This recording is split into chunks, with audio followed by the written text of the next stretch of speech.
কিরে বাবন, তোকে একটা কথা বলবো, তুই বড় হয়ে কি হতে চাস? আমি তো পড়াশোনা করে বাবার মতন আর্মি অফিসার হব, কিন্তু তুই কি হতে চাস? আমি তো ডাক্তার হব। আরে বন্ধু, তোর কি হলো? তোকে কি মারলো বন্ধু? ওঠ ওঠ ওঠ। আরে ভাই, এই ছেলেটার কি হয়েছে? আরে স্যার, আমরা দুজনে এই রাস্তা দিয়ে স্কুলে যাচ্ছিলাম, আর কে যেন হট করে আমার বন্ধুকে গুলি মেরে দেয়। কি, তোমার বন্ধুকে গুলি চালিয়েছে?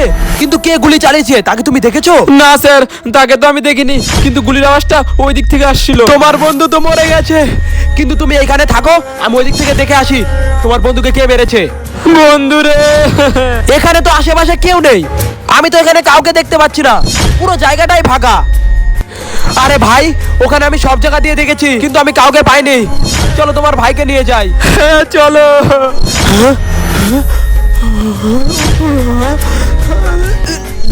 এই দেখো দাদা, আমি পরীক্ষায় পাশ করেছি, আমাকে কিন্তু মিষ্টি খাওয়াতে হবে। দেখো আমার রেজাল্ট। আরে বাহ, তুই তো 100-র মধ্যে 80 নাম্বার পেয়েছিস। বাহ, খুব ভালো। দাদা, আমিও না পড়াশোনা শেষ করে তোমার মতন আর্মি অফিসার হব।